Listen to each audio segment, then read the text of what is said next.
Perkenalkan, nama saya Rizka Puspitasari.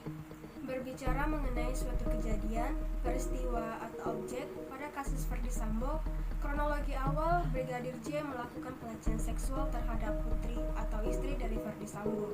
Kemudian putri berteriak, akhirnya teriakan tersebut terdengar oleh Barada Eliezer.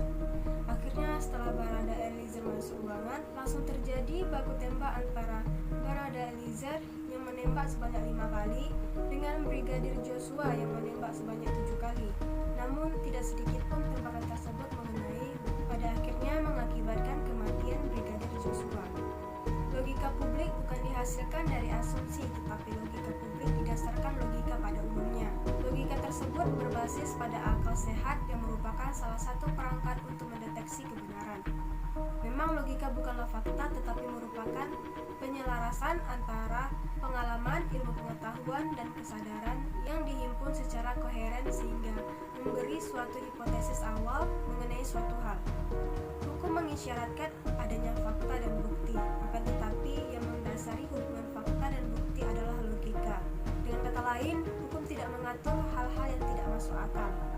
Pada kasus Ferdy Sambo, penalaran yang benar dapat dilakukan, yaitu terdapat berbagai pertentangan antara kejadian satu dengan yang lainnya, sehingga diperoleh data atau fakta yang tidak berkesesuaian. Pada proses penyidikan, ditemukan fakta bahwa tidak ada pelecehan seksual terhadap putri dan tidak ada kejadian baku tembak yang mengakibatkan kematian Brigadir Joshua. Yang ada adalah dugaan pembunuhan berencana. Logika sudah berwenang.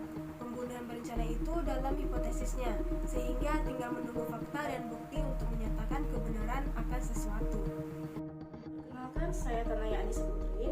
Baiklah, selanjutnya dalam kajian hukum alam atau hukum kodrat, kebenaran hukum alam itu bersumber dari Tuhan dan akal manusia. Keabsahan dari hukum alam tidak pernah dibuktikan karena telah jelas ia bersumber dari Tuhan dan akal manusia. Bahkan, hukum alam yang bersifat universal atau berlaku dimanapun dan kapanpun itu menjadi batu uji terhadap hukum positif atau hukum yang berlaku di suatu negara. Artinya, hukum positif tidak boleh bertentangan dengan hukum alam, sekalipun hukum positif dapat berubah sesuai peradaban dan perkembangan masyarakat. Tetapi hukum alam tidak pernah berubah. Nah, dalam perjalanan sejarahnya, kekuatan hukum alam itu dinamis, terkadang naik dan terkadang turun, tetapi tidak pernah lenyap. Yang disadari oleh manusia, ketika berbagai ketidakadilan yang dilakukan oleh orang, kelompok, organisasi, dan negara, seolah-olah keadilan itu tidak ada.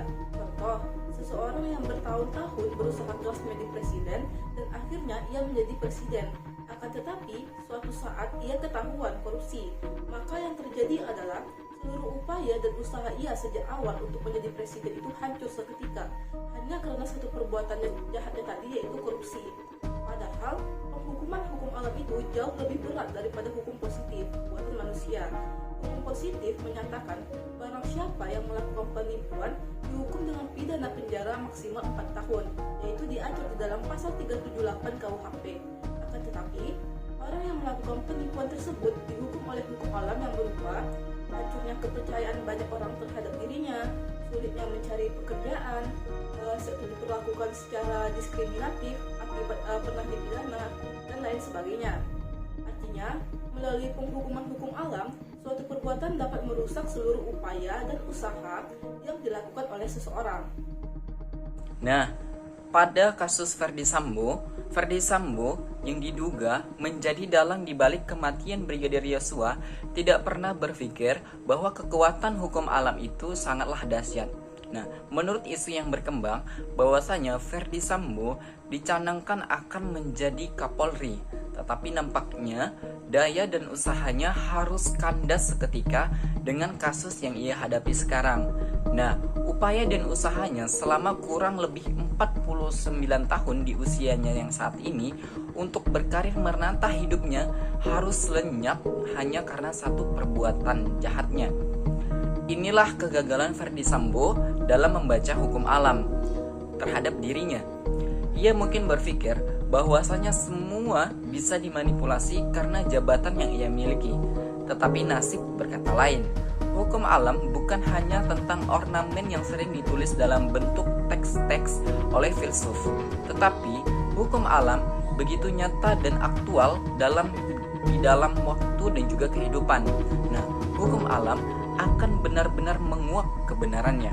Sebab barang siapa memperlakukan waktu, demikian pula waktu akan memperlakukan orang yang bersangkutan.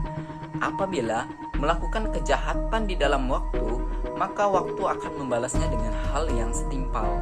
Dapat kita simpulkan dalam aliran hukum alam ini bahwasanya segala perbuatan yang dilakukan oleh Ferdy Sambo itu merupakan perbuatan yang salah, dan proses yang ia hadapi sekarang ini, baik itu dalam pengadilan maupun di dalam kasus penuntutannya, itu merupakan suatu pembuktian dari hukum alam bahwasanya perbuatan itu lama-kelamaan akan menguak dan menyatakan kebenarannya.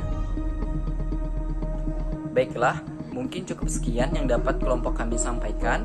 Kurang dan lebih kami mohon maaf. Kami sudahi. Wabillahi taufiq wal hidayah. Wassalamualaikum warahmatullahi wabarakatuh.